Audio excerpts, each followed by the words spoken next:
Hello, I'm calling John Eagles to have a rotisserie chicken made, and I want to make sure the butts are sticking up in the air when you deliver it to me. I want to make sure I get that, alright? I want to make sure, I can see its little butt and everything. So when you cook up my chicken, I want to make sure, I get a good sized chicken, with a nice big butt.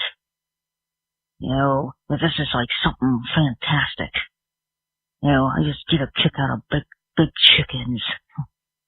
And I want that butt all nice and cooked up and sticking up in the air.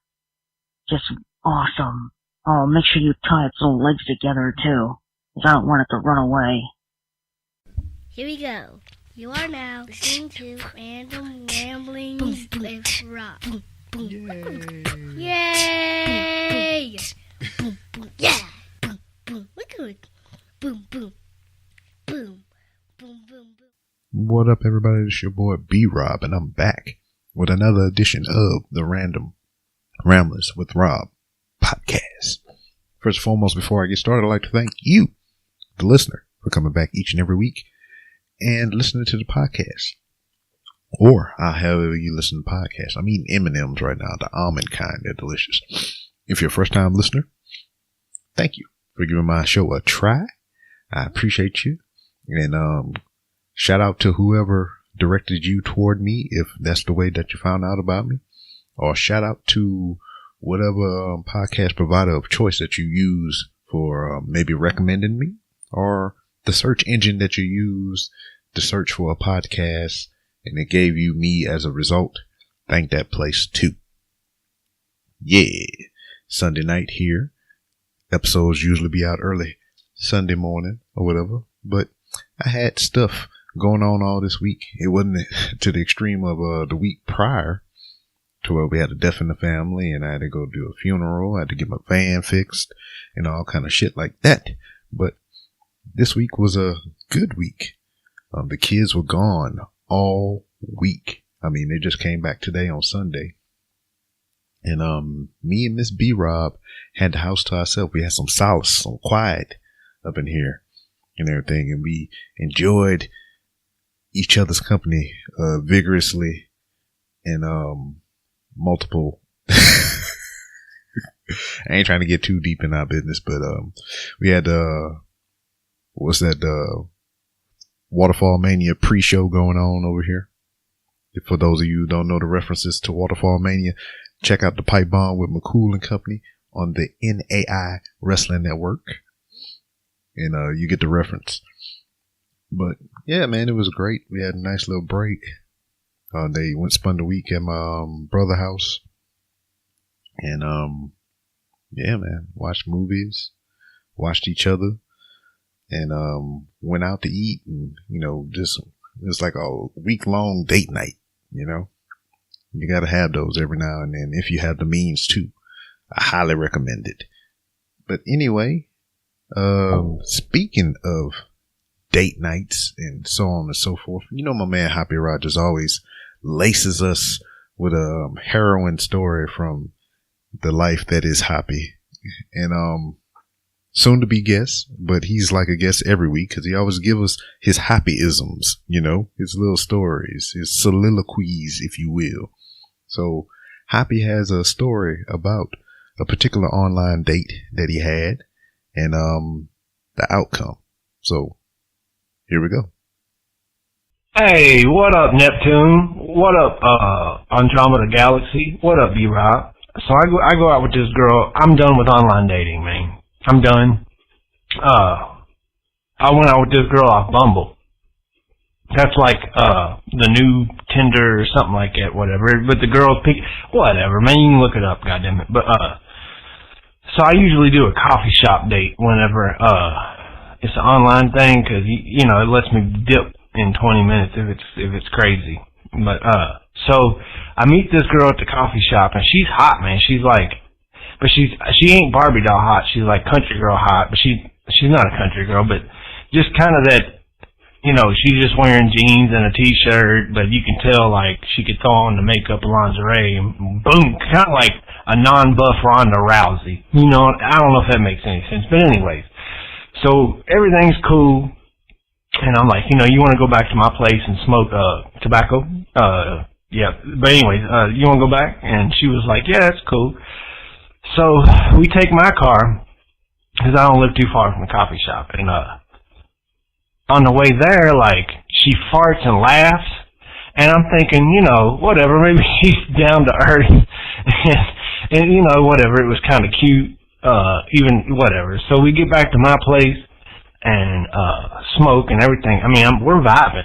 Vibing good. And I'm like, you got time to hang out and order some takeout and watch a movie? And she's like, yeah, that'd be cool, whoop-de-whoop. So, food gets there. Well, while we was waiting on the food to get there, like, she ripped another one. And I'm like, one's cute, but like, really? First date? Really? And so I let this slide. I didn't say nothing, but like, now it's kind of going from cute to weird. But she's so hot. I'm just like, whatever, I'm gonna roll with this for a little bit. So food gets there, we eat, we're having a drink, turn the kind of a not so scary, kind of funny horror movie on. Yeah, I don't want to freak her out on the first date or nothing, put in something crazy. So we're watching the movie, this bitch rips another one.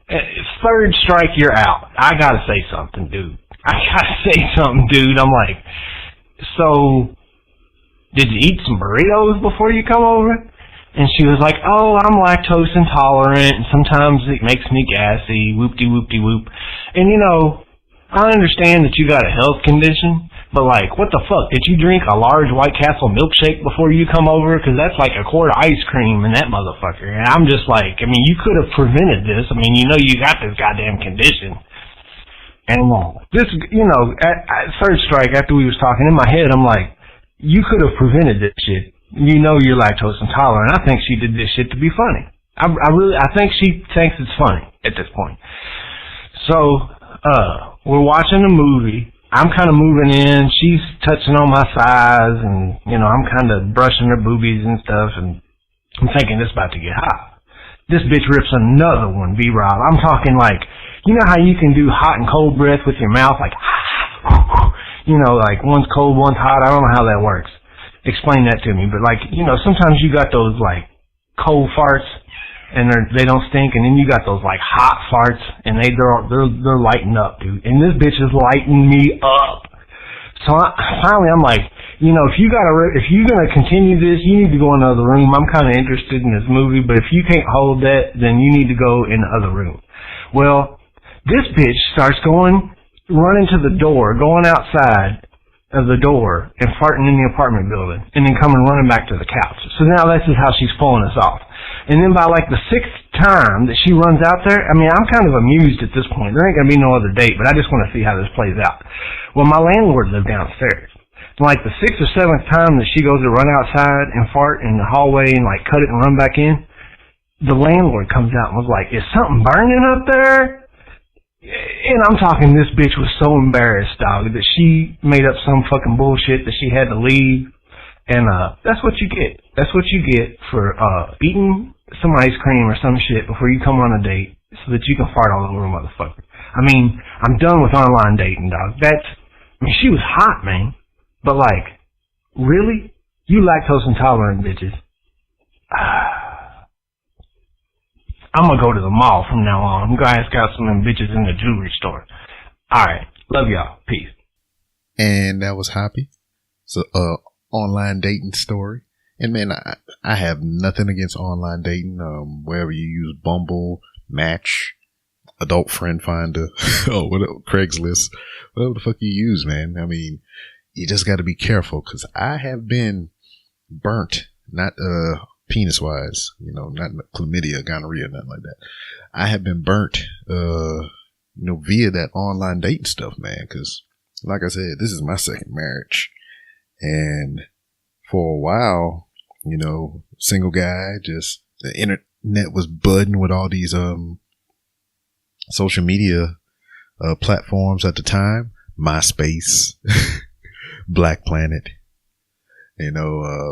Facebook wasn't even up and running, I think, around that time frame. Or if it was just very very small and everything. But man, I played the field, and I've been burnt by some online dating shit. I mean, what Hoppy had was minor in that instance or whatever. I mean, Hoppy was right. She knew what her predicament was. She know her body, and I don't think that was cool that she set my man up like that. But hey, shit happens. And but I would go online.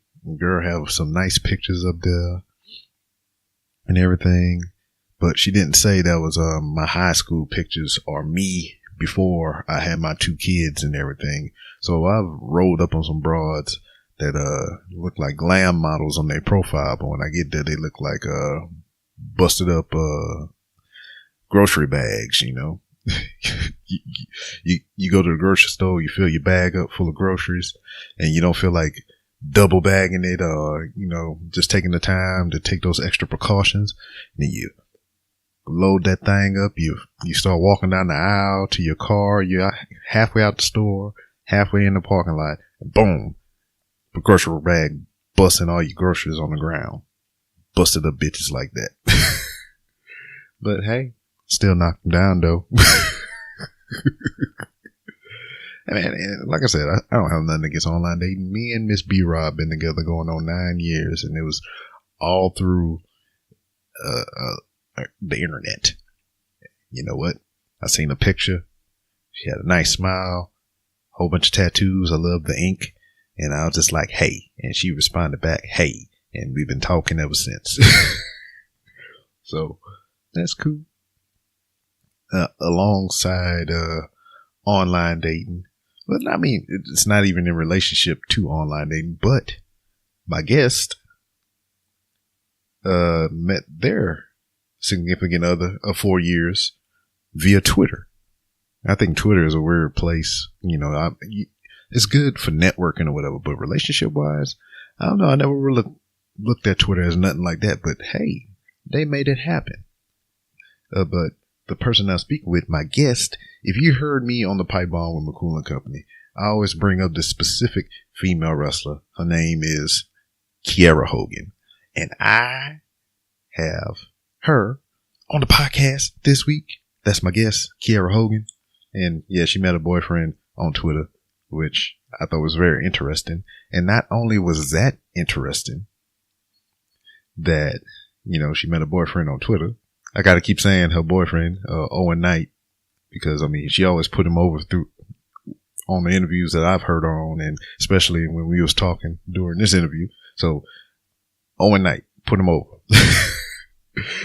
And not only learning that tidbit of information from Kiera Hogan, I learned a whole bunch of things, like where she started, why she started, favorite wrestlers. And I'm not going to give you that information because she does it herself. We have the recordings. We have the technology. And I'm going to play that right now. So sit back, relax, enjoy this edition of the Random Rambles with Rob podcast featuring Kiera Hogan. All right. Feel free to cuss if that's your type of thing.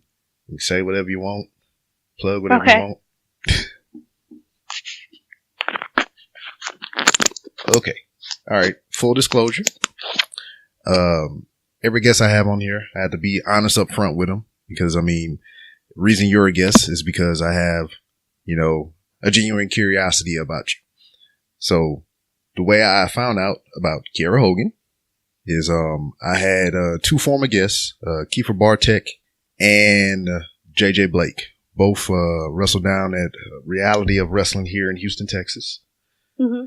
And I was just watching ROW one day on YouTube, and I seen a match pop up with you, and I forget the other girl's name.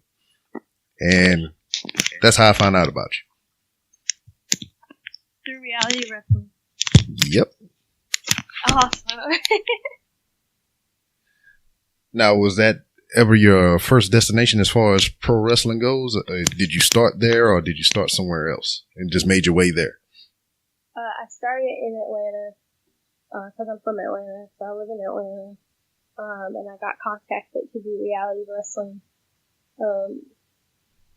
like a year and some months into wrestling, my wrestling career, through my trainer, Mr. Hughes, because he, I guess, worked with Booker T and knows Booker T personally, so he helped hook me up, but I also got contacted by one of their producers that said, we want you to come down to Houston to wrestle with us. So it was awesome. I loved reality wrestling. Like, I wish I could go back. Okay. Now, I've seen, some of your matches here and there from when I first saw you on Reality of Wrestling. As is now, the Girl on Fire. Tell me, satisfy my curiosity, because I don't think I've came across any video of it yet. Have you came out to that song by Alicia Keys? I've never come out to that song. Ever. And I the only reason I haven't is because everybody thinks that I should, and it's kind of like, oh yeah, you should come out to that song. You know that song, right? That's your song. I'm like, no, that's not my song. See, I guess I'm speaking for you as one of those people, I guess. But like a lot of my friends that are wrestlers, they'll come up to me, like my friend Sonia Strong. Every time she sees me, or she'll send me like random messages on Facebook and be like, this girl is on fire. And I'm like, oh, you know I hate that, right? Well, this is all in good fun. I mean, if your friends can't mess with you like that, then who can? Yeah, of course. But I mean, it's kind of obvious, like I should be coming out to that song, but it's just not my style. It's too slow for me. Okay. Now, what is your style? I mean, the Girl on Fire. I mean, I know there's something that you work toward. Like, what steps did you take to get to where you are now? Well, wrestling wise, I'm pretty technical. I actually just kind of started throwing kicks, kind of incorporating my soccer background into my wrestling style, which was kind of a hint from my boyfriend gave me that. He was like, why don't you incorporate your 10 years of soccer into your wrestling ability? Like, throw some kicks, like do a punt kick.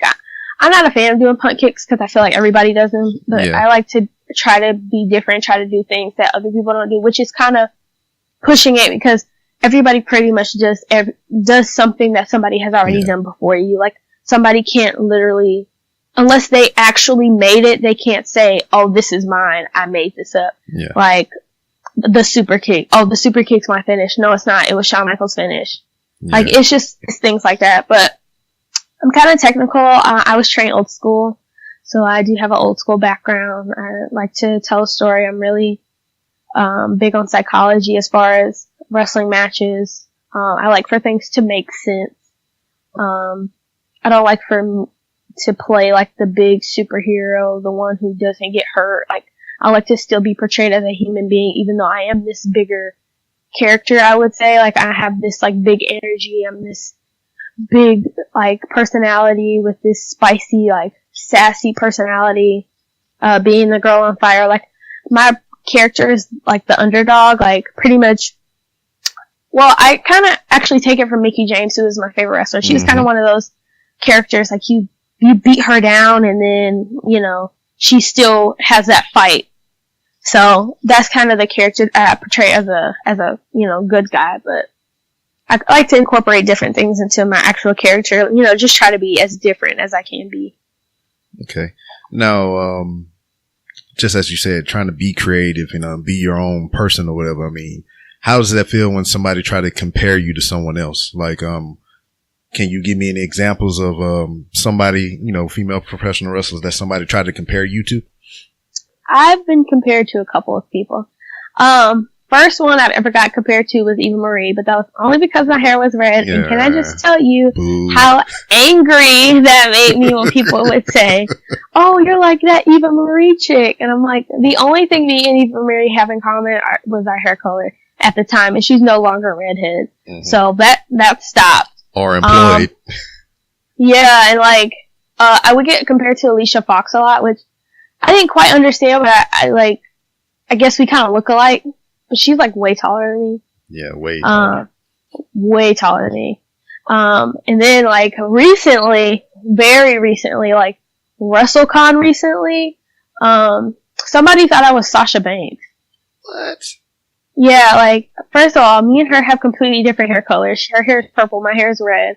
I guess because we're kind of both petite and, like lighter skin, but she's, like, way smaller than I am. Yeah. And she might be a little bit, actually, I think we might be the same height. She might be a couple inches taller than me, but our styles are, like, I wouldn't say completely different, but I don't know, like, I've been getting that a lot. Like, a lot of people, one of my friends sent me a picture of Sasha Banks, like, and she thought it was me. And I was like, what? I've never taken that picture, and it was Sasha Banks. So, I've been getting Sasha Banks a lot. And people, like, want me to wrestle her, like, we want to see Kiera versus Sasha Banks. And I'm like, yeah, that'll never happen. Hey, never say never. You never know. I mean, I would like to wrestle her. Like, to be compared to her is amazing. Like, thank you. That's a compliment. I wouldn't take it as a compliment. But, yeah, that's who I can compare to. I haven't been compared to, like, anybody else, but those are, like, the three big ones. Okay.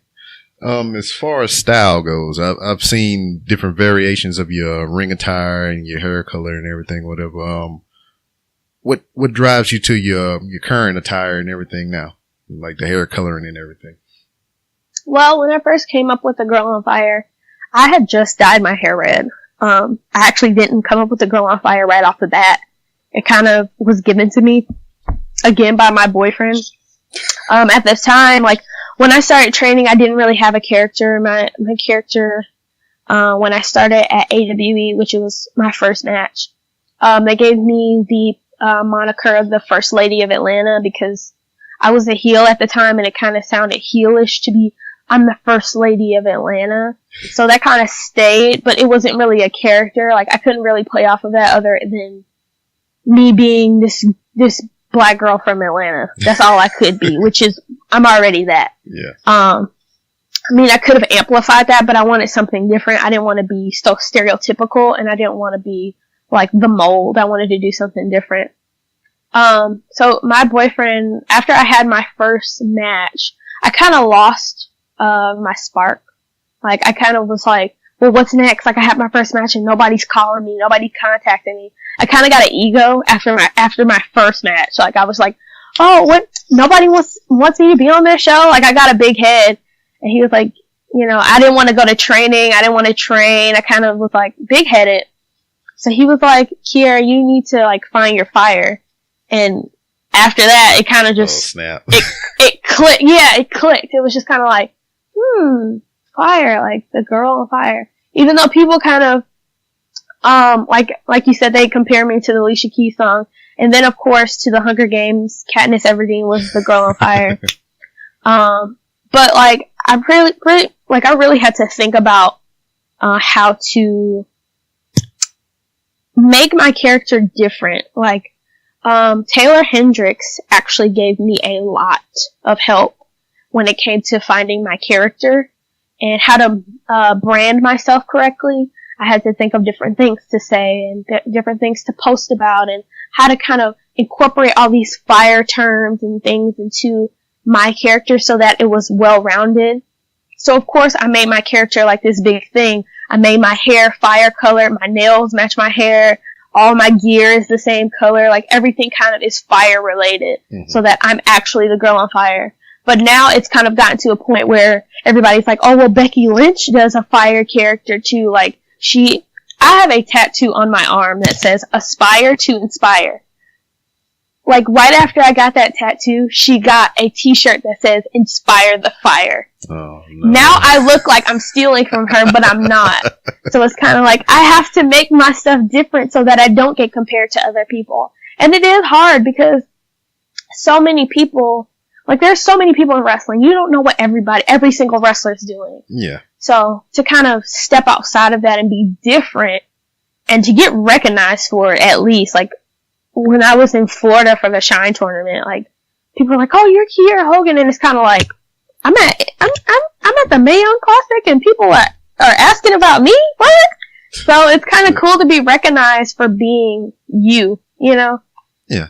And, speaking of the Mae Young Classic or whatever, I believe there's one or two people that you may have wrestled before they're there in the Mae Young Classic now? Yes, I wrestled, Miranda, and I wrestled Tessa too. Marty Bell. Marty Bell, yep. Rachel Ellering. It was more than 2. Bullshit, yeah. I mean, from what I can recognize, I mean, to tell you the truth, I'm not very well versed on my women's wrestling. I've been babied with WWE all my freaking, wrestling fandom career, I would guess. And, most recently within the past maybe 3 or 4 years is when I just started branching out into other stuff because, it's freaking, it's getting up there in age now. It's just like we have access to more technology now and more means of getting all this other different wrestling. So now I've been watching, I'm way into the New Japan shit right now. They're doing the G1 tournament. So that's shit. You think watching 5 hours of WWE every week plus NXT and everything is some shit. Try watching every one of these damn G1 matches every night, and each show is 3 to 4 hours every night for this past month. I think it ends up on the 12th. Nice. That's nice. So I'm like, I mean, but most wrestling fans are kind of like grown up on WWE. Yeah. Like, and then of course when Impact kind of started when WWE kind of started to fall for that little bit, yeah, Impact kind of started to catch up on them. Mm-hmm. But I think everybody grew up on WWE, WWF, WCW. They've always been number one. So when I started training, I immediately thought, oh, I'm going to train and go straight to WWE. Nobody tells you about the indies. Nobody knows about the independent scene. Like, it was an underground type thing, but now it's become so mainstream. Like, independent wrestling is so mainstream now, especially since WWE is picking up a lot of big name independent wrestlers. Mm-hmm. Like, it's become so mainstream. I mean, some people still are kind of dumbfounded. Like, they had an NXT show in Atlanta and AWE. The show I work for, AWE, they tried to go and hand out flyers to the people in line, and they were like, and some guy told my promoter, indie wrestling, yeah, right, or something smart, he said. And, like, it's kind of like, do you not realize the people that you're watching right now have come from the independent scene?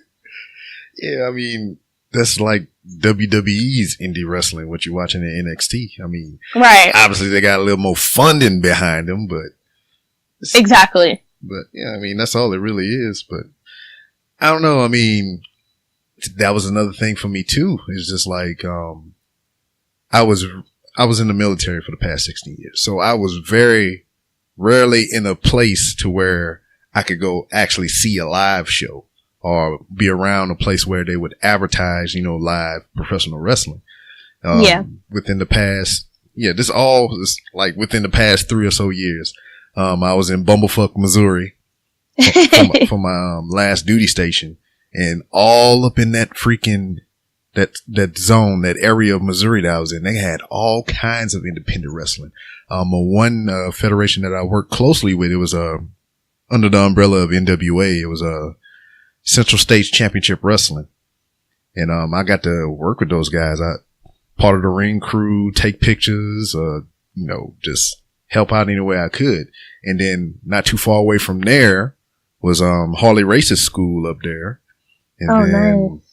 It's just a whole bunch of just different promotions just running around in that area. Just like in the Lake of the Ozarks, they had like a little promotion there, and they got some here down by Springfield, up in St. Louis. And I'm just like, my mind is just overflowing with like all this wrestling and shit. Yeah, it's definitely become a bigger thing now. I think people are starting to recognize, like I said, independent and mainstream. And I know, like, Impact is trying to kind of incorporate more independent wrestling into, like, them starting to travel again. But, like, Triple H, I've never spoken to Triple H, but, like, I know he's trying to incorporate more people from the independent scene into WWE because, I mean, the people on the independent scene have been working hard to try to get here. Yeah. And then, like, you kind of pull these people that have no idea what wrestling is and make them into what you want them to be. But there's so many talented people that have already worked their butts off for 10, 15, 20 years that have never gotten a chance. Yeah. And like when you see those guys finally get on the NXT or any type of WWE product or shit, even Impact or Lucha Underground or damn, what else they got out there? ROH. Mm-hmm. It's just like, they fucking made it. It doesn't matter what stage of the game in, they just fucking made it because you are actually seeing these people on TV, you know? Yeah. Definitely. Like, I know, like, people that I've worked, like you said, that were in the Mae Young Classic, it's kind of just like a standing ovation for these people. Like, Mercedes Martinez is a big time vet, like, in women's wrestling. And to see her finally do something as big as WWE, it's amazing because she's been working so hard. She took a break and came back and was able to do the Mae Young Classic. So it's kind of like, it's a sigh of relief, and it's also a celebration to see these people who have worked so hard and so long to finally get recognized for their hard work. Yeah, and that was another one that was down at ROW, I think, right? No, Mercedes was never down at Reality Wrestling. Athena was. Ember Moon. Okay, yeah, her. Yeah, so right after she left, I came in. Okay. Yeah. So, like, you never wrestled her or anything like that? No, I never got to wrestle her, and it's so funny. I had a WWE tryout 2 years ago, and she was at my tryout, and she got signed at my tryout. Oh shit! I mean, how does that make you feel?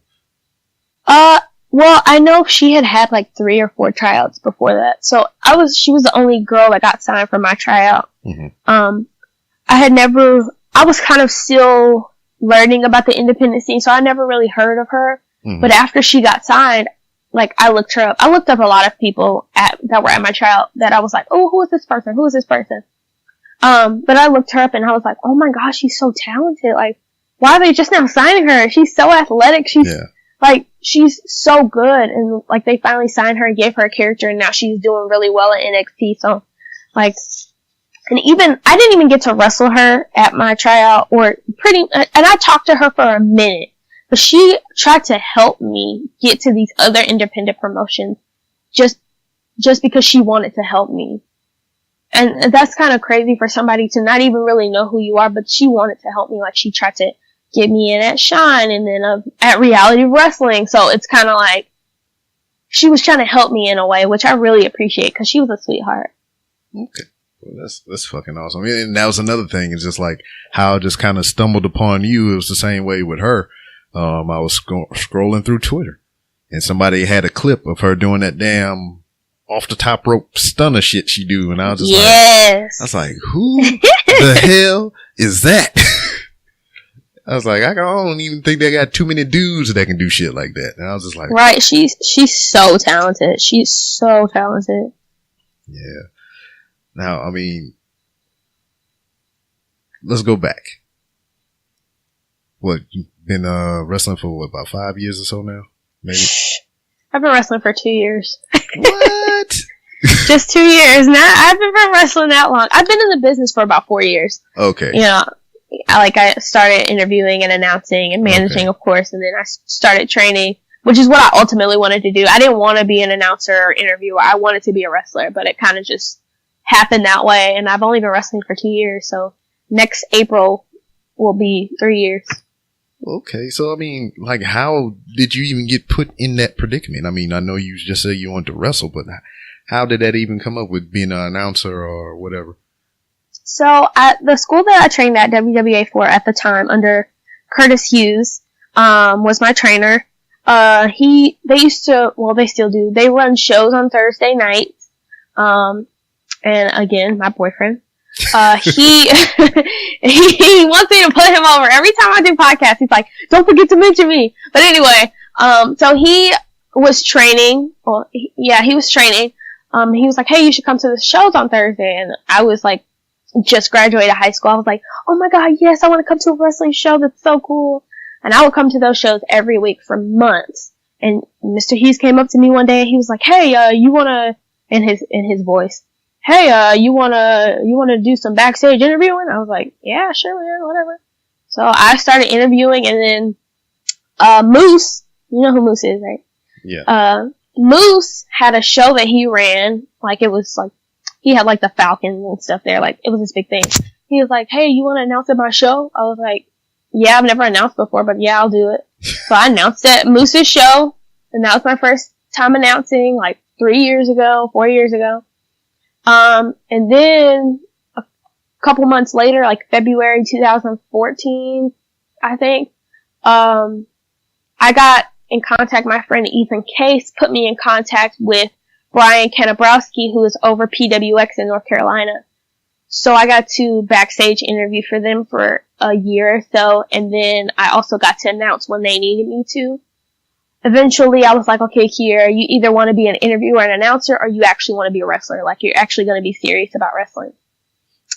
So I was like, okay, Brian, I'm sorry, I can't announce anymore. Like, I really want to get serious about training. Like, my friend Tessa Blanchard, she kept asking me, hey, you should do the show. Hey, you should do the show. Cause she thought I was training and I wasn't training yet. So I was like, I have to get serious about this. Like, I'm missing out on opportunities because you keep pushing it back. So I put down everything. Like, I dropped everything as far as backstage interviewing, announcing. I was like, hey, I'm not doing this anymore. I want to be a wrestler. I want to start training. Like, this is what I came to the business to do. I trained for like a year or so, 6 months to a year, before I got my first match at WWA 4. My first 3 matches were at WWA 4. And the company I worked for at AWE, which I started as a backstage interviewer, they said, hey, we want to give you your first match. April 21st was my first match in 2015.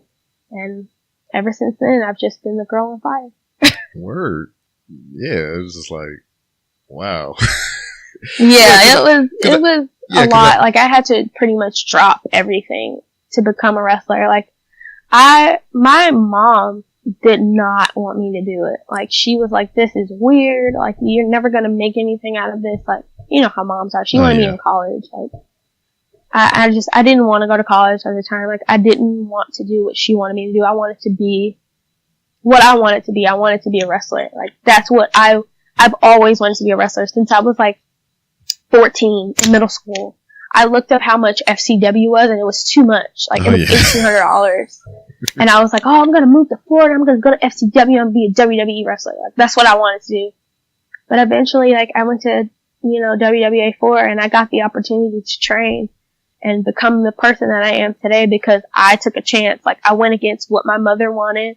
I went against everything that my parents wanted, really. My dad is like, he thinks it's the coolest thing now. Like, he wears my shirts and he shows my pictures to all his friends and stuff. And like, my brother, he thinks it's the coolest thing because, like, we're both in that kind of athletic field. He plays basketball. Like, he's actually going to college tomorrow to play basketball. So he was like, I just wanted to let you know, like, you are helping me, like, follow my dream, like, to not just stick to what our parents want, but for what I want for, my life. And it touches my heart because it's like people don't always get to live their dreams. And the fact that I'm getting to actually do what I said I was going to do, it's priceless, honestly. Sweet. See, that's kind of like, my parents never really pushed me toward anything or whatever. It was just like, I come from a military family. So growing up as a kid, that's all I really knew. My father was in, my brothers and sisters were in, other relatives were in. So that's all I seen growing up as a kid. So somewhere in the back of my head, I guess that was like just the family business. So it's going to be something that I'm going to do. But also as a kid, I loved professional wrestling. I loved martial arts. I wanted to be a motherfucking stunt man. I would jump off the roof of my house. I would swing from the clotheslines in the backyard and fall on my ass and my head sometimes. But I wanted to do all those things. And they really pan out. I did join the military. Like I said, I was in it for 16 years. But from me joining the military, I kind of came into contact with all the stuff that I ever wanted to do. I had like a minor, training in Taekwondo before I joined, but when I joined, they got their own martial arts program. So I got to get a little bit of the martial arts, while being in the military. Oh, that's awesome. So, and then stuntman, I'm a Marine, so we stuntmen anyway. Right, there you go. Just jumping off shit and running through stuff, making noises. But being in the military, doing that minor in martial arts and going to all these different duty stations, like I said, if I wasn't in the military, I doubt if I would ever wound up in that region of Missouri. And when I did finally wind up in that part of Missouri, I fell in with a CCW, and they trained me. They showed me everything that they knew about the business, and it was freaking a dream for me because I got to set up a ring. I got to see the ring. I got to see people perform. I got to actually get in the ring and take a couple bumps. And, you know, I could have died the day after I took my first bump. I almost did because that shit hurt like hell, but it was just like I did all the things I said I wanted to do. I mean, not on a grand scale, but at least I said I've done those things. So yeah, and it's definitely worth it. Like once you get to do these things, it's definitely worth it at the end to be like, I did that. Like I was able to accomplish that goal. And this is something that I wanted to accomplish. Like I wanted to be a wrestler, even if like of course my ultimate goal is to get to WWE. That's it, you know, that's the ultimate goal. But the fact that I'm able to wrestle at any point in time is an accomplishment for me. Like every show that I do, every person that I meet that tells me, hey, I watch you, or hey, you inspire me, or whatever the case is, that's an accomplishment that kind of fuels, again, it fuels my fire. It's kind of like, okay, I'm going to make it one day. I'm going to make it to the big leagues. I'm going to do this. I'm going to really be good at this. This is something that I'm meant to do. So, I mean, that's the best feeling in the world. Sweet. Let's go back even a little further. What is your first memory of professional wrestling, or time frame that you can remember? I started watching wrestling when I was 12. My brother was a huge fan. I actually have a picture of him in a John Cena shirt. Yes, he was a Cena fan. So he and my dad used to watch wrestling, of course. And I was like, I wasn't even watching any like sports or anything. I had just started playing soccer. So one day they were watching it, and I just happened to like walk into the living room, and they were watching like Monday Night Raw. And I was like, what are you guys watching? And my brother was like, wrestling. He had to be like 8. We're watching wrestling. Yeah, we're watching wrestling. So I like sat and I watched it. And the first person I remember seeing was Jeff Hardy. Uh-oh. That was the first, and it was on a ladder. Like, oh no. Of course, that's the first memory that I can recall. And then I was like watching, and I was like, oh, this is kind of cool or whatever. So I watched the whole show, and then of course the women came on, and I was like, women do this? First two people I remember seeing were Trish Stratus and Mickie James. Mm-hmm. So that was about the time era that Mickie was doing the Psycho Mickie James, which is, you know, where I caught it. And after that, I fell completely in love with it. Like, I was obsessed with it. I would watch it every week. I would watch it on YouTube. I even went back, like, as a 12, 13-year-old, would go back earlier than what I was watching it to see what I missed. Yeah. To kind of catch up and kind of, like, you know my history about it. Yeah. You know, from the 90s and things like that. Because I was not born. You know, I was too young to remember. Yeah, so, but, like, I was just obsessed with it, and then, like I said, like, after a while, I was kind of like, man, I can do this. I could totally do this. Like, I'm an athlete. I'm dedicated. I have the drive. I can do this. And that's pretty much where the story began. Like, I've always, like, even my mom and dad were like, you were just always obsessed with it. Like, you always had, like, wrestling stuff. You were always talking about it with people that didn't really care about it. Like, I would always talk about it to somebody. I even got my friends in middle school into it. My best friend Brianna and I were like obsessed with it. We went to TNA house shows and like, and I met Mickie James at my first house show, my first like house show. It was an Impact house show. And I got to meet Mickie James, and she's like my idol. She's my everything. And after I met her, I was like, yeah, I want to do this. And like, even to this day, like Mickie knows who I am. Like, I've met her pretty much almost every year since the first time I've met her. Like, I've seen her, and she's pretty much seen me grow into this wrestler, which is really cool, because she remembers me from, like, the first time we met to, like, now. So, it just, like, it's crazy to me how far I've come from just a little girl, like, oh, I can't afford to pay for wrestling training, to you know, to where I am now. It's just crazy. You know, it blows my mind that I get to do this. Cause like I said, people don't always get to live their dreams, and the fact that I'm living mine is just very rewarding. Yeah. Now, let's go a little bit forward. We done went backward enough. We're going to go take a couple steps forward. Training. Tell me about the first day of training. So, I was still interviewing and announcing, and Mr. Hughes was like, hey, I heard you want to be a wrestler, from my boyfriend, Owen Knight. He said, yeah, I heard you want to be a wrestler. I was like, yeah, you know, that's why I came here. I really want to be a wrestler. He was like, okay, well, get your shoes and get in the ring one day. And I was like, what? Really? Like, I was, like, petrified. I was like, cause like, my first full year in the business, I would go to WWA for and sit and watch. Mm-hmm. Just sit and watch training. So I pretty much kind of knew how to do things just from watching it. And I would get taught, like, little things here and there. But Mr. Hughes was like, you know, get your shoes and get in the ring one day. Like, I can't, like, particularly remember my first bump. I'm actually glad, because, you know, it probably hurt. Like, I just know the first couple times I was wrestling, my body was so, like, sore. Mm-hmm. And it just felt like I had been running, like, marathons every day. Like, and when I got, like, really serious about training, I was training 6 days a week. Like, 3 and 4 hours a day. I would even ask Hughes, like, hey, are you going to open the school Saturday? Like, when nobody's there, because they're all doing independent shows and I'm just here training. I'm like, I really want to train. Like, I want to train.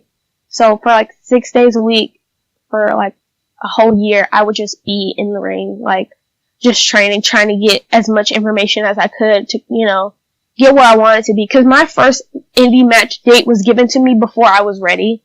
So I kind of had to be ready. But it was against Dementia DeRose, who pretty much took care of me that whole match. Like, she was like, you'll be fine. Like, and I didn't really have to do anything. But, I mean, like, and then at the time, I was the only girl. Like, there were no other girls at the time. So I was training with dudes. Like, yeah. And, you know, in wrestling, you don't really get to train with women. Like, after I started training and I started coming on, like, YouTube, like the YouTube videos that they did, more girls started coming in, so I did have girls to train with. Yeah. But I loved training with guys. Like, they do teach you so much, and it kind of prepares your body for other things, because girls and guys don't really wrestle the same. Yeah. Of course, like, girls, I don't want to sound like, girls don't like to take a lot of things. Like, most girls are kind of like, oh, I don't want to take that, or I don't know, I didn't really do that, or no, I don't do this. But, like, with guys, they want you to do everything. Like, oh yeah, we'll do this tilt-a-whirl DDT, and we'll do a Canadian Destroyer, and we'll do all this crazy stuff, so it makes you look better. Like, as females, it makes us look powerful and strong, because we're wrestling guys. But it's harder, in a sense, to look good wrestling a girl, because girls can clash a lot. Like, I've had some really, really good matches with a lot of females, but it kind of gets a little, like, clashy at times, because, like I said, it's kind of difficult. It's definitely, I'll just say it's different wrestling men and women, because, like, I was, like, at A4 on Thursdays, I was wrestling men every Thursday. Like, I wasn't wrestling girls. So when I finally started wrestling girls, I was like, what is this? Like, what? Like, no. Like, I wanted to do, my finish when I first started was a tilt-a-whirl DDT. And I'm 4'11", like 117 pounds. And I'm bottom heavy. So people can't really swing me like that, especially females. So I had to change my finish, because, like, females can't really carry me like that. Yeah. So it's just certain things that you can do with guys that you can't do with girls. Yeah, and I've heard that from different places or whatever, as far as finishes go. If you can't do it to the Big Show, or you can't do it to Rey Mysterio, it's not worth having, or something like that. Definitely. You gotta be able to do it on everybody. You have to be able to do it on everybody. Yeah, so that's why everybody and their mama do the RKO. Or everybody and their mama do a super kick. Yeah. Because it's easy. Like, you have to stick with easy and devastating. That's where I came up, like, I had to sit and like figure out what I was gonna do as a finish. Cause I was like, well, that DDT was like my thing. Like, that's what I was winning with. So now it's kind of like, oh, it's in my back pocket for those special matches, you know? And I just like, I was watching like AJ Lee matches and like Melina and Angelina Love and Mickie James, of course. And like, and I found actually my, finish is actually from Eve Torres and Cody Rhodes mixed, kind of. Mm-hmm. It's like a fisherman neck breaker. Oh, yeah. Yeah, so it more came from Eve Torres. Like, I saw her do it, but then I saw Cody Rhodes do a version of it. And then I kind of like, cause at first I wasn't hooking with it, and then I started to hook with it, so I kind of made it my own. Yeah. Like I said, I wanted everything that I did to be different. Like, obviously you can't make a super kick different. You can't make a kick to the head different. You can't make a headlock different. Like, those moves are already like, made. But like, I know, Nikki Cross, who's in NXT, does my finish, but she's been doing it for years, so it's not like, oh, that's my finish, I came up with that. No, Nikki Cross has been wrestling way longer than I have, and I know that, so it's not mine. Like, and people are like, oh, Nikki Cross did your finish. No, I am doing Nikki Cross's finish. Like, I can like admit to that. Like, I didn't take it from her, but she does do it. Now did you see that match with her and Asuka? Yes. Lord Jesus, that's probably, man. I mean, like I said, I haven't watched a lot of women's wrestling. You know, I'm just getting into it now, but that was like, shit. And Asuka was, actually Nikki and Asuka are both indie wrestlers. Yeah. So they both wrestle. I think they both wrestle in Shimmer. But, I know for sure Asuka did. Like, just to see I'm so proud of like what WWE is doing with their women, especially in NXT. It's just taking them to a whole nother level. Like, from when I was watching it, like, I stopped watching WWE for a while. Yeah. After Mickie James got released, I was like, oh man, whatever. They fired Mickie James, or she got released, or whatever. I was so upset. So I started watching TNA. I was obsessed with the knockouts. Yeah. Obsessed. Because they were so different. Like, just did things. They all looked different. They all had different things. Nobody looked so cookie cutter the same, you know? Yeah. Like, everybody had something different about them. Like, they had the beautiful people, and Christy Hemme, and Salinas, and Gail Kim. Like, everybody looked different. So it was so intriguing. And then, of course, Victoria came, and Madison Rayne, and Taryn Terrell, and Brooke Tessmacher, and all these other women. And I was just like, oh my god, I want to be a knockout. Like, I want to be a knockout. At the time, I wanted to be a knockout. And it's just like, now WWE is trying to transform their women, so they're bringing a lot of indie women into it. Like, they've signed a lot of people that haven't even been, like, introduced yet. Yeah. So, I'm just so proud of what they're doing with the women, cause like, women's wrestling has been like, kind of like, just shit canned, honestly, for like the past few years. Like, really though? Yeah. You know, after Sasha Banks and them kind of came in, everybody was like, oh, okay, this is women's wrestling. But I mean, women's wrestling was a thing before them, you know? But they kind of helped, like, of course, revolutionize women's wrestling in WWE, which kind of kicked open the door for indie women to come in. And that's where the Mae Young Classic came from, you know? Yeah. And I think it's freaking amazing, because, like, they have this network and they can do shit like this. And I just want them to do stuff like this all the damn time. Yeah, I, like, when they were doing, like, those 3-minute, 2-minute matches and, like, bikini battle royals and bra and panties, pillow fights, and it was just, like, fluff. You know, it's just kind of, like, really, like, well, yeah, I mean, as a kid, I enjoyed that stuff. Being a guy, you know, but I didn't understand it. Like, I was just, like, when I saw men's wrestling, I was like, oh, this is cool. And then the women would come on, and, like, at the time, it was, like, Nikki, Trish, Lita, Melina, like, Beth Phoenix came in eventually, and, like, then it kind of faded. Like, they kind of didn't know what to do with them after, like, Trish and Lita left. You know, it was kind of weird. Then Beth Phoenix stuck around for as long as she can, and she left too. Right. And it's kind of like they didn't know what to do with them. And then all these women, like all the women that helped kind of keep that alive got released or left or retired. Yeah. So then they really didn't know what to do because now they had like the Bella Twins and, you know, the Diva Search models that would win. And, you know, it was kind of like, oh, well, we don't know what to do now. Like, what do we do with them? Yeah. Just let them wrestle for 2 or 3 minutes. They'll be fine. As long as they're here, they're good. Right. As long as people see women, they'll be okay. You know, for the dads. Like, that's what it was about. But now it's actually about them wrestling. And people are really serious about it, which is, like I said, very exciting. Well, we know you said Mickie James is your favorite. Who else rank up there in your top 5? So Mickie James, Jeff Hardy, Angelina Love, Melina, and I don't know who else. You can pick yourself. That's fine. No, it's not me. I don't know. Like, I watch so many people. Like, those are definitely like 4. I would give like 4. AJ Lee would be one of my favorites too, as far as like character work and like her story. Like, you know, yeah, AJ Lee would top that off as 5. Yeah. Cause it got me back in, like, she got me back into watching WWE, like, after she, like, started this whole, like, crazy thing that she was doing. Yeah. It brought story and emotion and character back into the women's division. Now, if yeah, go ahead. I think AJ Lee really helped, like, evolutionize the women's division when she, like, came in and started doing, like, her character, and she really got into it, and people really got into it. Yeah. Like, I know they talk about, like, Sasha and Bayley, and, you know, yeah, they did help, but AJ definitely kind of started that.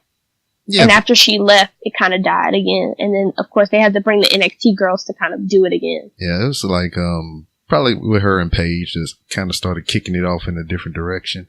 Yeah. Because, I mean, just like you said, I mean, they was just there, you know, and then AJ Lee was actually, you know, a character, you know, instead of just a woman being there wrestling for 1 or 2 minutes and getting the hell out the ring. Definitely. Now, I can remember, you know, back when I was watching, the wrestling and everything, I think my favorite female wrestlers was like the ones that I could look at and be like, she can whip a dude ass. Like, I used to love Jazz, Jackie. Oh, I love Jazz. freaking, China. Yes. Beth Phoenix. Yeah. All them women of that type is like, oh man, Victoria. Mm-hmm. I was just like, man, they can whip a dude ass. I like them a lot.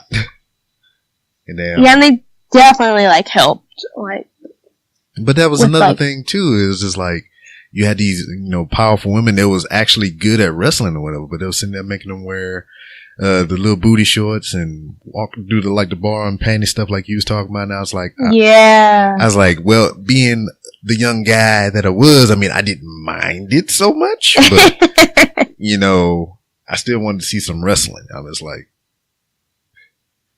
gave me stuff to think about later, but I wanted to see some wrestling right now. Yes. But yeah, I mean, shit. Damn, I love me some Jackie, boy. I tell you what. Yeah, I'm actually like training at a school. I'm helping like assistant train at a new school in Atlanta called Face to Face Wrestling, and Jazz is actually one of the head trainers. What? Yeah, and I met her at WrestleCon. Like, Hughes introduced her to me, which was like crazy to me, and she was like, "Oh yeah, I've watched your stuff," and I'm like, "Jazz, you watch me? What? No!" And she was just like, "You're good." Like, and just to like even talk to her for as long as I did, and I like drove her to her hotel. Like, we drove her to her hotel, and we got to talk to her, and so now I'm like helping like train with her, which is like, what? That's so cool. Like, I mean, and what is that even like? You know, I mean, you yourself just finished training, what, 2 years ago or so, and now you're in here helping train other people. Well, I will say this: I'm definitely not done training. Like, you're never done. I feel like you never stop learning. Never stop learning. I do things in matches that I've never ever trained. I've never practiced. You know, like somebody will be like, "Oh, can you take this?" And I'll be like, "Sure. How do you do it?" And then I'll do it. Like, yeah. if I know how to do it, I'll do it. And if I don't, you can teach me how to do it and I'm comfortable doing it, I will do it. Like, but I'm definitely not done. Like, even, so face to face pretty much hasn't even opened yet. Like, we start training on Monday. But we just had our grand opening yesterday. So Heath Slater is actually the owner, but it's also head trainer, my trainer, Mr. Hughes, Ron Simmons, Teddy Long, Jazz, me, and another wrestler out of Atlanta, Odinson. We're all helping train. And, you know, even being like my label is an assistant manager, an assistant trainer, but like people hear trainer and they automatically think like I know what I'm talking about. Yeah. I only know what I know. Yeah. I'm not saying I know everything. I'm not saying I'm in a position to be a trainer, but I can teach you what I know and what I've learned in my experience as being an indie wrestler that's trying to make it. Yeah. So, like, I know when they first announced it, people were kind of like, trainer? Like, what? You're a trainer? But you have to understand, I'm not saying I'm a head trainer. I'm not saying, oh, I can teach you how to be in the business and blah, blah, blah. I can teach you what I know and what I've learned and my experiences. That's what it means. Yeah, I can understand that. 'Cause you know, people will take that trainer word as such a, like, know-it-all. Yeah.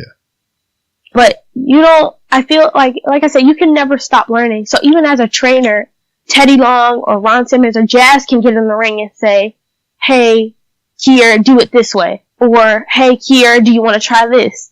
And I'm all for it because with all that experience that we have at face-to-face wrestling, I will learn something new. Yeah. If not one thing, 100 things. Because that is so much experience and like legendary, like in that one facility. Yeah. I honestly think it's the next best thing to the performance center at this point. Because, like I said, you have Ron Simmons, Teddy Long, Jazz, Mr. Hughes, and Heath Slater, all as head trainers. And like, you know, we have kind of a direct line into WWE at this point. Yeah, that's kind of like, ROW down here in, Houston. Exactly. It's pretty much the same thing. It's just in Atlanta. Yeah. So I want to be an assistant trainer, but not to an extent to where people think that I know everything. I can just teach you what I know as being a indie women's wrestler with not as much experience as Jazz or as another female. I can give you early indie experience. Or, it's just another perspective of the, the training. Yeah, exactly. Yeah, because I understand that completely. It's just like when I did my little stint of training, it was just like I got the bumps down and everything real quick. So I was already moving up to, going into moves and doing combinations and chain wrestling and stuff like that. So whenever we get somebody in that was just learning how to bump, I would be with them helping them out. So that's all I knew at my level. So I was able to help people that was, just getting there. So I understand where you're coming from. But it still sucks sometimes because like, you know how to do it. And then you get somebody that's like, it's simple to you, but I'm like, why can't you do it? It gets frustrating because it's like, but I also have to think not everybody has athletic experience. Oh no. Like not everybody started from the same place. Like people started from different places. So, I did have my difficulties training. Like I was scared to flip. I was afraid to do flip bumps. I'm still afraid to do flip bumps. I'm afraid of breaking my neck. Like, I'm afraid of doing any kind of flip, dive, top rope, backdrop. Like, I'm terrified. Yeah, because you're bottom heavy. Right, I'm bottom heavy and I'm little. So it's kind of like, yeah, Rey Mysterio's little and Leo Rush and all these other little people are running around doing all these big things. But like, I'm scared of heights and I'm scared of flipping. So I kind of stay away from top rope and stuff. But I did have my difficulties. I couldn't learn, it took me 20 minutes to learn how to do a headlock takeover because I could not get my footing right. Yeah. And but it took 4 different people to teach me how to do that. And I know it gets frustrating because it had to be frustrating. This little girl comes in and she has no idea how to do this simple move. Mm-hmm. And once I got it, I was doing it all the time. But you have, like, everybody doesn't start from the same place. Not everybody's going to get it at the same time. And that's what being a trainer, like, you have to kind of have patience because it's a work in progress. Yeah. Speaking of patience, let's put your boyfriend over again. He's going to like that. How long has that been a thing? 4 years. Sweet. So he was there from the beginning. From the beginning. Now, patience. What is his patience level with you in pursuing one of your dreams? Well, like you said, we've been together since the beginning. He actually started training for wrestling before I did, Mm-hmm. like a few months or so. A few months. Actually, a whole year before I did. So we actually met on Twitter. But I found out that he moved from DC to Atlanta to train. Mm-hmm. So he, pushed me to do this. Like, he was like, go against your mom, like, follow your dreams. Cause he left home at 18 to pursue a dream of being a wrestler. Like, I'm going 30 minutes down the street to be a wrestler. He moved 9 hours away from home to be a wrestler. So he kind of understood what I was going through because, his mom and aunt were the same way. Like, they were kind of skeptical about it. So he, like, had a lot of hand in my training. I mean, he was training before me, so he kind of understood. He's really good at, like, teaching people. So patient. And, Mr. Hughes, that was like when we were at WWA4 and Mr. Hughes was the head trainer. That was like his golden boy. Like, he was just so good at teaching other people. Mm-hmm. And just how he's just so patient. So even with me, like, I would get frustrated and I would cry about everything. Like, when I got home, I would cry because I didn't get this, like, how to, when we were get thrown out of the ring, couldn't go over the top rope to save my life because I couldn't, like, hop over or something. Yeah. And I got so frustrated with myself, like, I cried when I got in the car. Because I was just like, I know I can do it. He was like, yeah, you're going to be able to do it. It just takes practice. This is just training. Like, it's not a real match. Like, just relax. So he's really patient when it came to me and my training. Even to this day, like, I'll have him watch my matches and tell me, like, different things that I can do or things I did wrong or what I could do here or what, he just has such a gentle heart. Like, he's a local in Atlanta. His name is Owen Knight. He also wrestles for AWE. He's the working team captain. That's his thing. And he has been, like, he's been wrestling for 3 years. He's in the business same amount of time as I have. But I just feel like he's underrated to an extent. Like, like I said, he's so patient and he's so good. And I just feel like I said, it kind of amazes me what people don't actually pick up on. Mm-hmm. Like, he has a good character. Like, he's trying to get his physique to where he wants it to be. But he's such a good wrestler. Like, he has so much emotion. Like, Edge is his favorite wrestler. And you can tell that Edge is his favorite wrestler. Yeah. Oh my god. He's honestly, like, the best thing that happened to me when it came to my life at the time. Like, he pushed me to be this wrestler. He pushed me to follow my dreams. He pushed me through all the tears and the blood and the injury and just, like, he's just been there since the beginning, and he has such a gentle, patient heart, and I just want him to get the recognition that he deserves. Sweet. Let me give him a hand clap. Owen Knight, this is for you. Speaking of that same patience, you talked about a couple things, character, your attire, being bottom heavy. What does he think about that? Cause Kiera Knight, I said Kiera Knight, goddamn, I shoot myself in the face. He would love that. Yeah. See, there you go. I done married y'all character wise. Kiera Hogan, they talk about you not only because of your wrestling prowess, because of the attire and the bottom heaviness and everything like that. So when it comes to your ring attire and your presentation and everything, how does he feel about that? He actually is very proud of how far I've come as far as my character. He's been through a lot of characters himself, but the Girl on Fire pretty much has stuck with me since the beginning, since we've like come up with it. He is very proud of what I've accomplished. He's very proud. He's giving me shit sometimes, of course. Like, at the end of the day, he was one of my trainers, so he can give me shit. Like, you know. But he's definitely very proud of what I've become. Like, my whole character and gimmick and everything. He's just so proud of everything that I've become. And, you know, how his training in me has kind of blossomed into this character, the Girl on Fire. Sweet. All right. I mean, we've traveled the gambit. We went to the beginning. We got a little peek into the future. So from here on, what are some of your goals that you want to accomplish? We already know what the end goal is, but, you know, baby steps. You probably got some mini goals between now and then.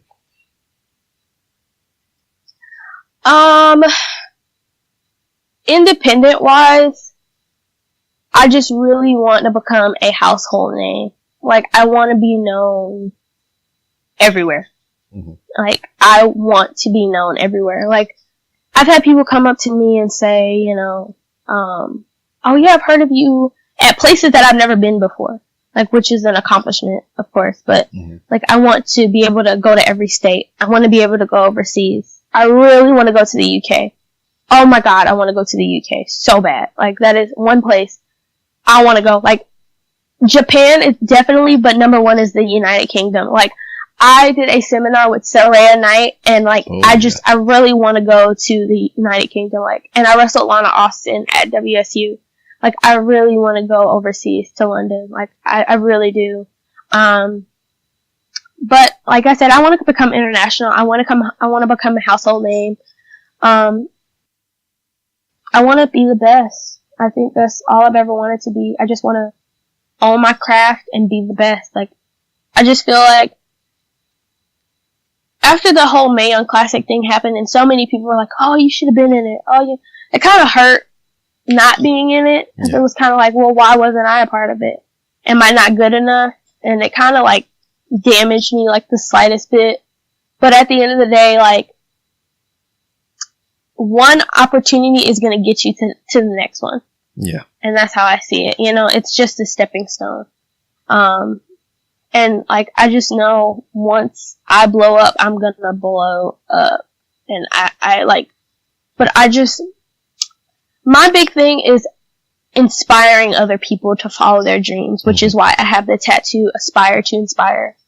I want to be able to tell my story to as many people as I can so that people can hear it, so people understand, like, this was not just a one-day thing for me. This was not something I was just like, oh, maybe I'll be a wrestler today.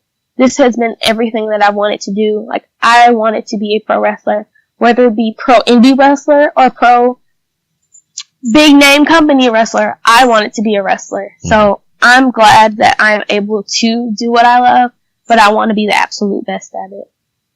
Well, damn. There it is. Well, I appreciate you taking time out of your busy schedule to sit here and chat a box with me for a little bit. Tell me about your boyfriend and everything. Where can people find you on social media? So I'm on Facebook. I have a fan and a like personal page, Kiera Hogan. I also have an Instagram at Hogan Knows Best 18. That'll probably change. I also have a Snapchat, Hogan K3. I also have, Hogan K2. My Twitter is Hogan Knows Best 3. I will be opening a P.O. box very soon for, like, I just got my first fan letter. What? So I'm gonna have to get a P.O. box. Yeah, I just got my first fan letter, so I have to, like, get a P.O. box now. My mom was like, don't be having people send stuff to the house. So I have to get a P.O. box, but I will be at Vital Pro Wrestling in Thompson, Georgia this Saturday. And then I will be at AWE for Monday Night Roar, August 28th at Opera Nightclub. I will be wrestling Mickey Knuckles again, which I'm very excited for. My mom's supposed to be coming to that show. Oh. Which she'll probably see me get beat up, but you know, whatever. Like, this is what you wanted to do? Right. She was just like, I'm gonna come to that show, and I'm like, okay. You probably won't be happy about it, but okay, you can come to the show. But yeah, that's about it. All right, sweet. And as always, I tell this to every single guest that's been on this show. I appreciate you and what you do. Especially you being a professional wrestler, something that I hold near and dear to my heart. You know, you go out there, you sacrifice your body, spend your time away from your loved ones. So I appreciate you, you know, even if you sucked. Cause you're still doing it, but you don't suck, so that's cool. And the door is open. Anytime you want to come back on for whatever reason, you're always welcome to come back. Well, thank you so much for having me. Owen Knight. Got to put him over. I just finished watching a video. They had a tag match together, and they beat up on that little skinny white girl. Damn it. Why did I say that? But you know how I feel about calling people out by their race. They just beat up on a little skinny girl. There you go. They jumped her. They double teamed her. Yep. But it was great to have her on. Learn so much about her, and you'll see her here soon in the near future. That name, like she said, it'll be a household name here pretty soon, and not so much the Hogan part, maybe. You know, if you're going to be on certain individuals' televisions like mine or yours or whoever watches professional wrestling. But you're going to get the Kiera part, I guess. So just stay tuned for that. And yeah, I don't know where I was going. I got 2 M&Ms in my hand, almond M&Ms, and I've been trying not to eat these suckers while I'm recording because, you know, that's bad audio. They're not melting in my hand. That's not what M&Ms do. You've seen the commercials. But let me go ahead and wrap this thing up with a bow, and so I can eat my M&Ms and get my ass in the bed. Got to go to work tomorrow. So you can find me on Twitter at It's B-Rob. That's ITSBROB. If you want to talk professional wrestling and all kinds of other general shenanigans, that's the account to do it on. Also, the show has a Twitter. And if you want to look that up, you can find it at, wait for it, _podcast. That's 3 R's _podcast. And that's for updates on the show. Yes, probably information on why the show might be delayed and whatnot. So check that out. Also, you can go to randomrobcast.com, and on the homepage you can find different kind of ways to help out the show, help it grow and morph into something new. You can buy merchandise, you can donate, you can be a patron of the show, like Brandon McIntyre and Glenn Abbott. I said I was going to make something special for those 2 gentlemen, and I have concocted it. It's primed and ready to go. And gentlemen, if you're listening right now, and I hope you are, it'll be to your home pretty soon. So Glenn, it'll take you a little bit longer, but Brandon, you should get it here pretty soon. So I hope you enjoy it, because I had a cool time concocting it and everything and expressing myself creatively. So hope you enjoy it whenever you get it. Shout out to Sir John Lee. He was a guest on one of my favorite podcasts to listen to, the #Blackout Podcast. And he got an album coming out here pretty soon on September 22nd.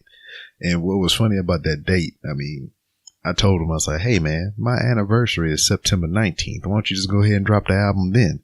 He's like, nah, my anniversary is on the 22nd, so I'm going to drop it then. I was like, that's cool. We like almost anniversary buddies or something. So shout outs to Sir John Lee. Goddamn, my man Zyme just dropped some new music on the motherfucking iTunes, Spotify, Tidal, and all those places. So if you want to listen to some Zyme, you can do that. The project is called Love, Life, Fuck, Money. And I listen to it, man. There's good vibes. The whole album, man. It's like a party CD, man. You jam that in the club, get drunk, get some glow sticks, and boom, boom, boom, boom, boom, boom, boom, and all kind of shit like that. So check it out. Zyme, Love, Life, Fuck, Money. What else we got going on? Also, if you like to hear people ramble about professional wrestling, you can check me out on the Pipe Bomb with McCool and Company, which I'm a co-host of. And you can find that by searching the NAI Wrestling Network. There's a whole slew of shows on there, professional wrestling related, and they all got their own flair. So the Pipe Bomb with McCool and Company, we answer your fan questions. If you want to give us a question to answer on the show, use the hashtag 3count or tweet it at the Pipe Bomb NAI on Twitter.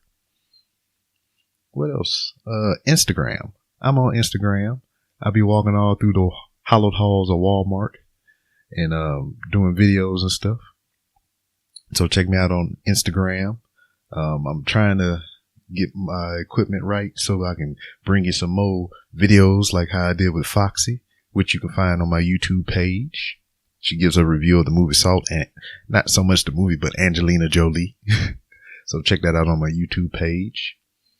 And you heard Kiera shout out some dates that she's going to be working here pretty soon. So go ahead and check those out. I know there was one yesterday, because I'm recording this on Sunday, that you might have missed because this is out now.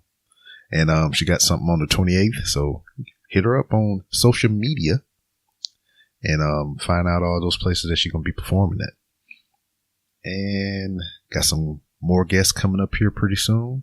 Hopefully me and Hoppy Rogers can hook it up. That'll be my next guest. And just more to come. Hey, I appreciate you if you sent in voicemails. If you sent in any questions last week for me to answer, I appreciate you. If you want to send more questions or voicemails and everything, you could do so. Voicemail line is 304-825-5762. And the email line is randomrobcast@outlook.com. Hit me up. Send me some cool shit. Random style. And Random Rounds of Rob is in association with Hush Your Face Entertainment, a collective of podcasts that join together to get our shit out there, pretty much. It's 12 of us now. We's growing and everything. So with that being said, I appreciate y'all for listening. Tell a friend to tell a friend, and I'll see you next time. Hush Your Face is coming straight to your ears. A podcast network that's changing gears, bringing fresh funky pods with a fresh funky beat. A family of pods that are bringing the heat. There ain't no stopping us. Keep coming back to us, sick ass pods that'll make you hush. www.hushyourface. www.hushyourface. www.hushyourface.com.